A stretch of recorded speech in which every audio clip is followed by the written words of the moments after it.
We're here today to talk about term sheets and basically give you everything you need to know to understand them, or at least get you started and make you feel a bit more confident about the conversations you're having with investors. My guest today is Sam from FounderCatalyst. He's not only built a business around helping people with fundraising rounds, but he's also a successful entrepreneur. Prior to that, having built and exited several businesses. So Sam, it'd be lovely if you could say hello to everyone and introduce yourself. Hey Chris, great to be here, and thanks for the invite. I'm a massive supporter of the pitch. I think it's brilliant and looking forward to judging. So really glad to be here. In terms of my background, I think you've done a great job anyway. But I grew an IT business from 0 to 30 million in 4 years and exited to private equity, which was an amazing journey and gave me the opportunity to be selective about what I do next in my career. I actually started angel investing. As soon as I exited, I've been angel investing for almost 6 years now. And when I started angel investing, I kept bumping into loads of founders with really bright ideas, but they just didn't know what to do next. They knew they needed funding. They didn't know how to do a funding round. They didn't know about the key elements in the UK ecosystem, things like SEIS and EIS and advance assurance. So for me, creating FounderCatalyst was scratching an itch and trying to address that kind of lack of knowledge in founders. If I can quickly tell you what we do. So we do 4 things. Firstly, we offer a whole bunch of free resources on our website. Things like employment contracts, advisory agreements, loads of guides, cap table modeling tools and things like that. The reason we offer those items for free is early stage founders inevitably need that stuff, but they can't afford to pay lawyer fees to do them. So we've got some lawyer written documentation that avoids that cost for founders. The second thing we do is help people get SEIS, EIS advance assurance, which is absolutely crucial to doing a funding round. Third thing we do is legal funding round paperwork. So we produce every single piece of legal documentation you need to do a funding round, including the term sheet, which we'll cover in a minute, I'm sure. And then finally, we make introductions between our customers and potential sources of funding. Things like, many of the 180 angel groups in the UK and crowdfunding and some amazing free platforms and things like that. Brilliant. And those, I do recommend those resources. We'll link to them in the show notes. There's lots of stuff, like Sam said, that you can use for free. And it's great to hear how you saw that pain point and then developed into FounderCatalyst. Give us an impression of kind of what type of investments you tend to make and what your portfolio is like at the moment. So I've got a really, really varied portfolio. I'm sector agnostic, which means I'll invest in lots of things. I invest in physical products as well as SaaS and AI and everything else in between. So I've got 31 investments now, of which of those 4 have died, and I've had 1 successful exit, which was a Bristol company actually, and I got 11 times my cash return, which is not bad for my first exit. So I'm very happy with that one.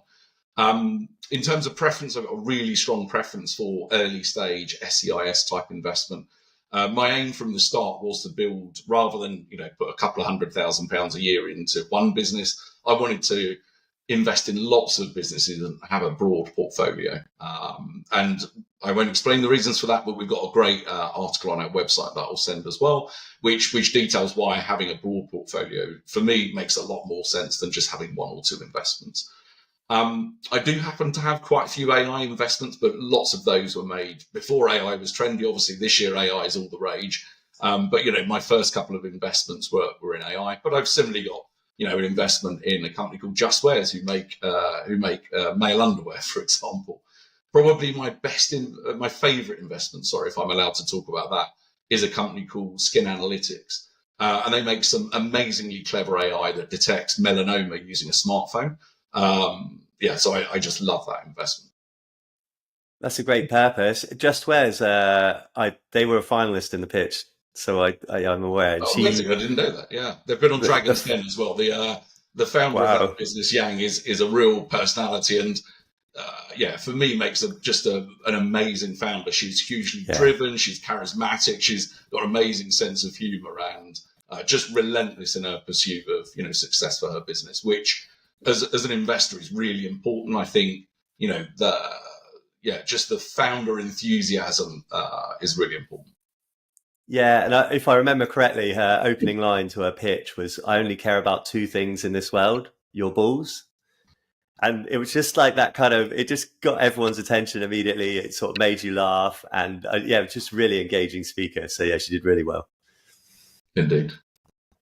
Excellent. So really useful to hear about your portfolio. Well, maybe one more quick question on that. Like, when did you start that process? You've had your first exit. It'd just be interesting to know, yeah, like how long you've been doing the angel investing. So I started in, as soon as I exited my business, I started angel investing. So yeah, around September 2017, so 6 years ago. Interestingly, the statistics are pretty clear. Most businesses don't exit until 7-10 years, and quite often it's a lot after that. But the only exit I've had, they tried exiting within 3 years. So they were approached by an acquirer within 2 years and 10 months.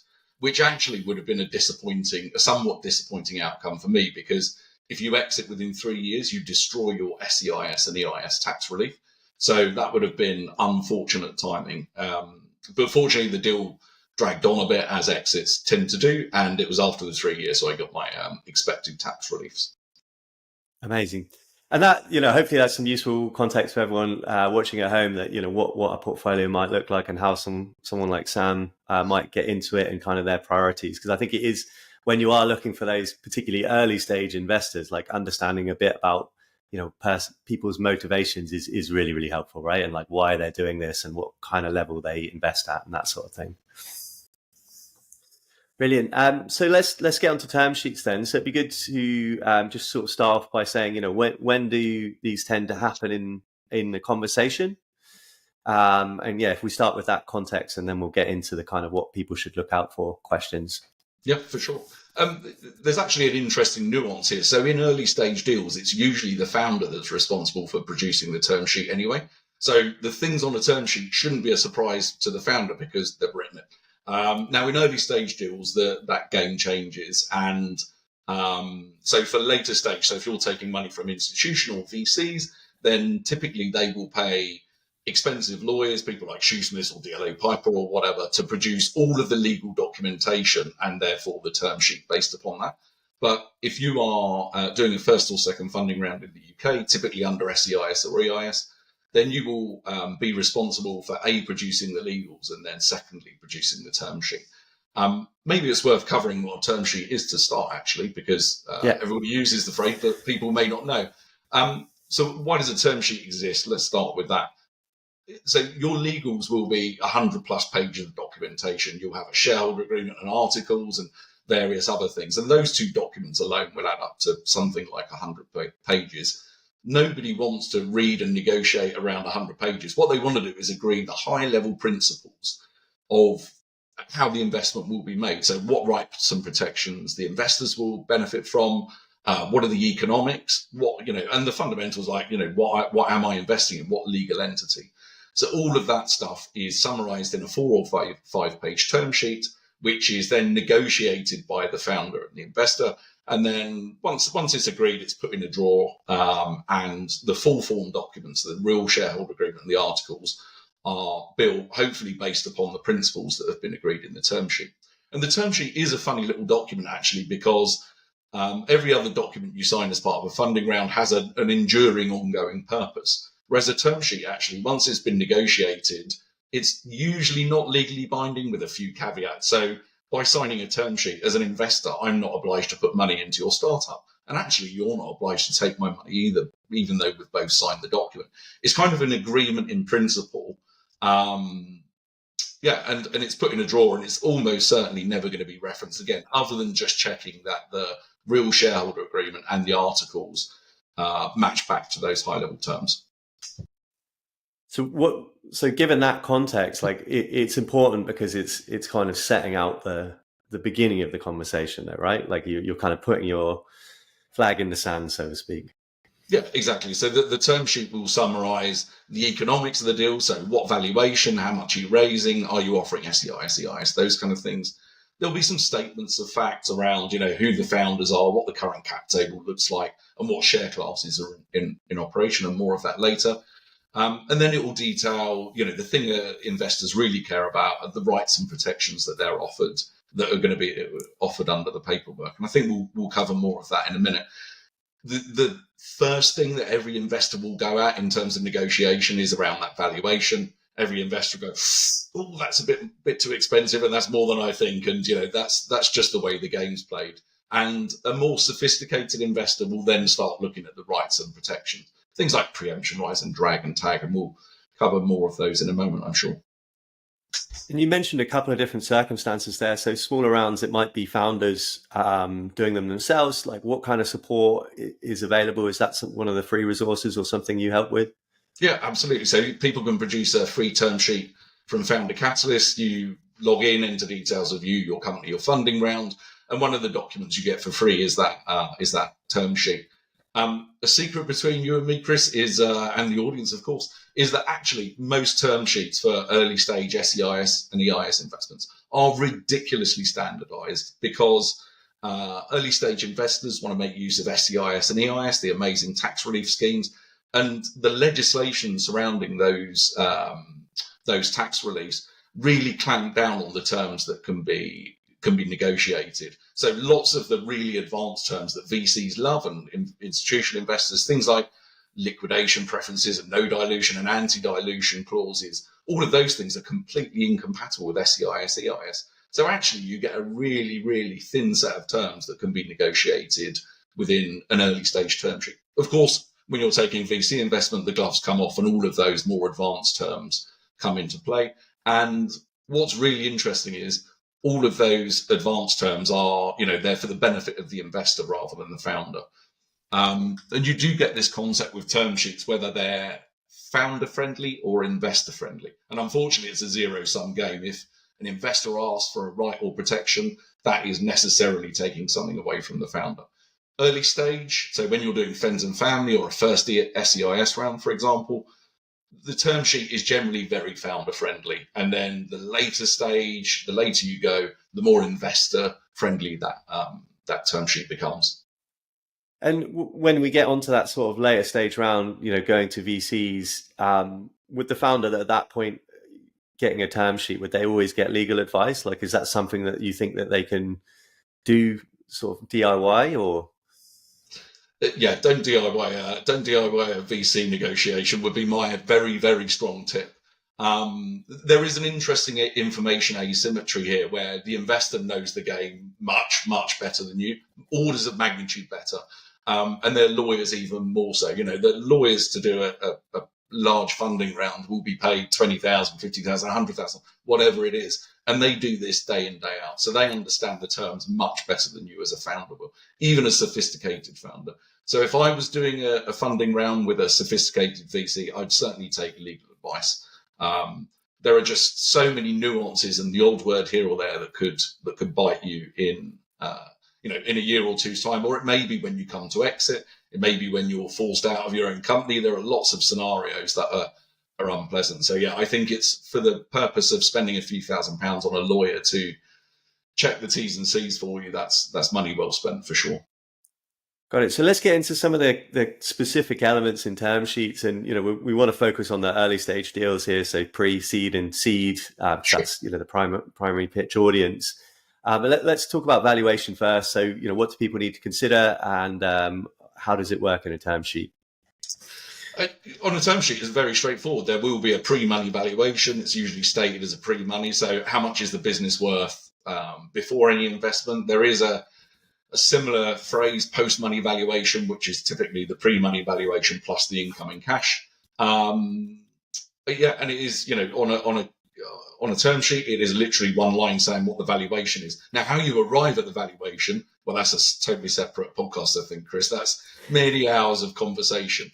But the first thing an investor will typically do is look at what market standard is. They will look at something like the Bohurst reports, which say, right, for pre-seed, pre-revenue, pre-product, your valuation is something like 1 to 1.2 million. That's your kind of anchor. That's your starting point. Maybe if you've got a product and you're just releasing an MVP, or you've got very early stage of revenue, your valuation may be 1.5 million or so, and so on and so forth. So they will benchmark your proposed valuation against against what market standard looks like. And those numbers that I've given can shift a little bit. If you're in a really hot space, so if you're an AI startup, then your valuation may be 500,000 or $1 million more even. If you're in a less sexy, if you like, space, physical products are on trend at the moment, then your valuation may be a little less than that. But yeah, valuation in terms of the term sheet is really, really straightforward. It's just a number. Yeah, so we'll put some valuation resources in there, but as you say, I think that is probably a whole separate podcast. Sure. But just on the term sheet fact, like how, you've obviously seen lots of these documents, like how much can the valuation that they end up agreeing on vary from what's in the term sheet? Like, does the delta tend to be 20% or can it be massive, One of the problems that I see, one of the mistakes I see founders making quite often is massively overstating their valuation. So, pre-seed, pre-revenue and say, right, we're going to raise $1 million at 4 million valuation. And quite often the valuation is a function of the fact they want to raise $1 million. So if you're raising $1 million, you can't say your valuation is going to be 2 million because you'd be diluted to oblivion.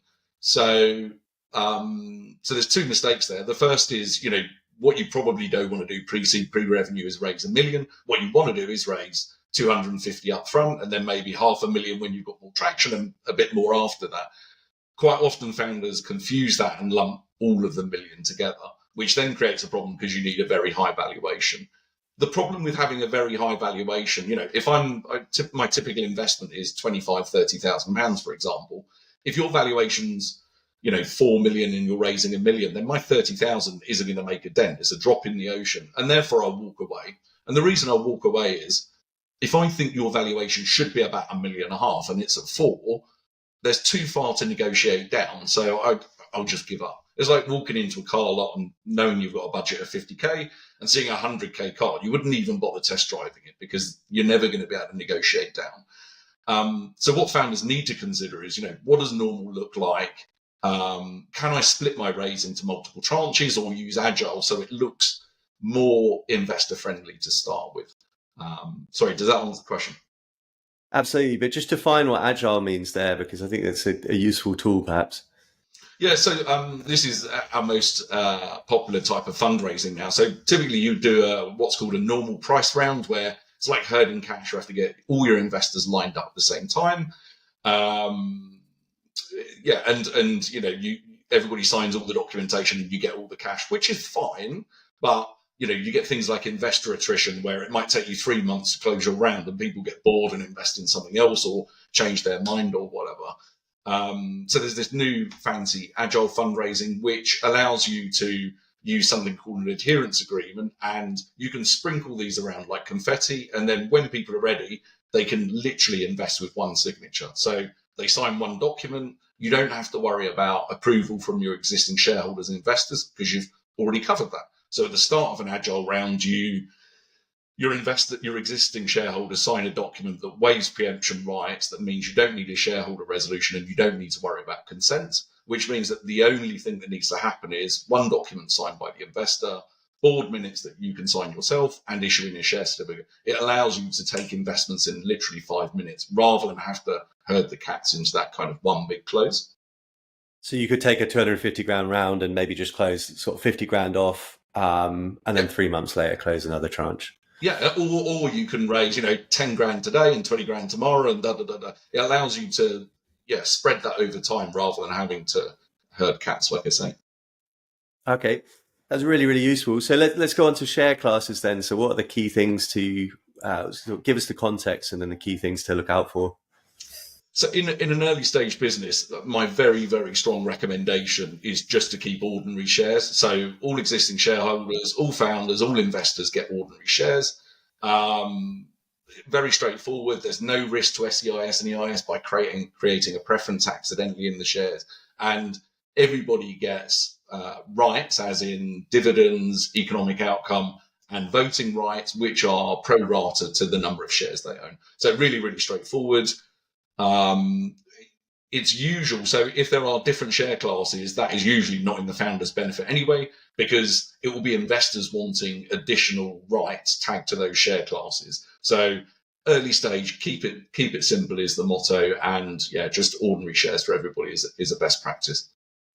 And just take us up to kind of seed A then. So how might a VC like argue for, and what might they want from another share class? So typically that, there would be preferred shares or A ordinaries or whatever they happen to be. And that would allow them specific rights such as liquidation preferences only for that share class, which means they take their money out first and maybe a bit more on an exit. They may get accelerated voting. They may get anti-dilution rights, which ensure that in a down round, they are giving additional shares. So which protects them against investing at too high a valuation. Like I say, these things are never in the founder's interest. So you want ordinaries all the way for as long as you can, but VCs will typically ask for a different share class. It will also allow them, so VCs will typically want consents that are linked just to them. So if you want to raise more money or change the company name or take on debt or whatever, then the VCs will have a consent right, as it's called, attached to that specific share class. Which again is not in the founder's interest largely. Yeah. Okay. And then so let's go on to preemption rights then. So am I right in thinking? Well, yeah. Just introduce them and then maybe give your context rather than me try and do the layman's approach. For sure. So preemption rights are very, very standardized. They exist in nearly all paperwork that I've ever seen, at least. And they're a standard right or protection for investors. What it basically means is if and when there is another funding round, then I have a right but not an obligation to maintain my shareholding percentage. So if I invest in your first round and I own 5% of the business, if you do another funding round, then I get the right to invest to maintain that 5% ownership in your business. Now, it's not an obligation. So, sometimes as an investor, I will skip out of a funding round. I will not participate, but it is a right for me to maintain that 5% over multiple rounds. Now, obviously, the share price is going to increase, hopefully, between funding rounds. And it may be, I invest 25 grand in the first funding round. It may be to keep my 5%, I need to invest £200,000 in the next funding round. And I may decide not to do that, but it is, it's a customary right and protection for investors. Yeah, and this is a bit of a sidebar, but can you give us the kind of, the other side of the table perspective on what might make you carry on and invest in a second or third round and so on, and what might make you hold back? Like you mentioned money there, and that's obviously part of it, but yeah, any other context you can give would be really useful. Yeah, so typically I don't follow on as an investor because my aim is to build a broad portfolio rather than double down in an individual investment. And what you typically find is I love the tax breaks associated with SEIS. I love getting half of my money back. When you come to do a second or third round, you won't be offering SEIS, you'll be offering EIS. So for me to maximize my tax efficiency, it makes sense for me to invest in multiple SEIS businesses rather than the same business multiple times. So typically I sit out of further funding rounds. That said, there's a few instances where, the business is going, amazingly well, and I don't want to be diluted. I think, there's a real chance of a very positive outcome, and therefore I don't want to go from 5% to 1% or whatever. I want to maintain my percentage, and I'll double down then. But typically I will set out, and it's not a negative reflection on the company at all. It's just my investment thesis. I mean, is there any worry there, though, that when they go to the next round that they've got to say, look, we had X, Y, and Z invest in our previous round, but they're not going to follow on? Yeah, later stage investors do like to see existing investors following on because it gives that confidence. The existing investors know the business much more than the incoming investors. But similarly, any sophisticated investor will understand the thought process that lots of investors, there are a million reasons why you wouldn't invest in a later round, as in taking up your preemption rights. I've articulated a few of mine, but you might not just have the money, or the timing might be bad, or you might have used all of your tax relief, or there are a million reasons why you wouldn't invest. So it's not. I think if none of your investors are following on and taking up preemption rights, that's not a great look. But if only 20 or 30% are, I think that's fairly normal. Okay. And what about the time you invest, in terms of maybe introductions or mentoring and so on? Like, do you tend to sort of focus on them for a couple of years and then let them go and be supported by other investors? Like, how do you manage that time across your portfolio? Yeah, so I mean, you get investors that are completely passive. They'll put the money in and they don't offer any help or services. And then you get the really active investors who actually, typically they'll want to become a chairman or a NED or an advisor and be paid for that. I sit somewhere in the middle. I don't want to take an income from any of my investments. And actually, because I've got 30 odd investments, I don't want to hear from them too much. Sorry, investors. Investments. But I am, all of my investments know that if they've got any questions on fundraising or if I can make any introductions to customers, suppliers, or whatever it happens to be, then I'm always on hand to provide support. But I'm not looking to do a day a month or whatever at each of my investments, because that would be the month gone, wouldn't it? Yeah. Okay. And then let's get back to some of the terms. So drag and tag along rights, is that the same thing we were mentioning before, or is that a separate piece? No, that's very different. So drag and tag are actually two different protections. Let's do drag first. And drag is usually a startup protection. So virtually everything we're talking about today is an investor protection. But it's usually, and there's an example where it's an investor protection as well. But usually it's a right for the founder. And what it allows them to do, it says that as long as you get 75% or whatever of the company that agrees to sell the company, that the other 25% are what's called dragged through the transaction. So it means you can sell your company even if there's 25% or less people that choose not to sell their shares. They will be forced to sell their shares if a drag majority agree. There are some interesting, so angel investors never ever insist on this, but some VCs insist that there are investor drags as well. And there's a really interesting case study that a company called FanDuel that is worth looking, and you should send a link to this as well. There's a company called FanDuel where the investors had drag along rights, and they forced the sale of the company, even though the investors only owned 25 or 30% of it. And economically, that was a disaster for everything other than those VCs that dragged along, because all of the founders, all of the angels, and all of the junior VCs got absolutely nothing out of the share sale. And they would have decided not to sell the company if it weren't for being dragged through that transaction. But for the purpose of this call, it's virtually always a founder right. Tag along is kind of the opposite. It means that if the founders decide to sell their 80% of the business or whatever, that the investors also get to tag along to the transaction. So it means the founder can't sell their share and leave the investors sat on the cap table, with a new owner or whatever. They get to tag along in the protection in the transaction. So that is almost always a investor specific protection. Okay, the last one we wanted to look at is board seats there. So you said in your own life you're somewhere in between, so you don't take that kind of NED chairman type role. But explain why that might happen. I think it's also important maybe to cover like the costs that can be involved there too. Yeah, so there are two levels of kind of, but a board seat means that you become a statutory director or somebody becomes a statutory director in your business. So VCs will typically ask for something called investor director or a board seat. And that means that they sit on Companies House as a statutory director, and they vote in all of your kind of board meetings and things like that. There is a level down which is called a board observer, which means that somebody can attend your board meetings, they get all of the board packs and all of the information, but they don't become a statutory director and they don't participate in board voting. Normally, for normal angel investments, they'll take neither of those. It's not a thing I've ever taken. I don't want to sit on 31 boards because it would have a massive risk to me, and I don't have time to be a board observer either.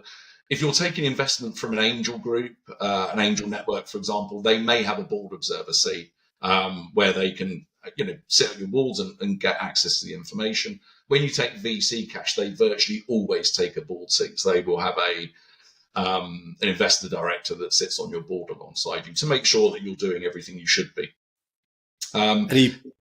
In terms of, sorry, you asked about the commercials behind that as well. This varies quite a bit, but quite often if you take VC cash and they ask for a board seat, you will have to pay for that privilege. So you'll pay £1,000 a month or £2,000 a month for somebody to attend your board meetings, to read the board packs and things like that. So it's not usually free when VCs assign a board director. And just quickly on the angel side, like the wealth, high net worth individuals, you mentioned they probably won't take board seats. Well, what kind of communication would you recommend? So, is it kind of monthly updates? Like, what do you want to see from your investees? Yep, and that's another item on the term sheet that we haven't discussed so far. Something called information rights. So, as an investor, I will usually insist that I have information rights, which give the founder an obligation to provide regular updates on the matters in the company. So typically there's a standard format with, what happened in the last period, what are you going to do in the next period, what went well, how many units have you sold, where are you with product development. It kind of depends on what stage the business is at. If it's in the shareholders agreement as a contractual right, then you have to do that.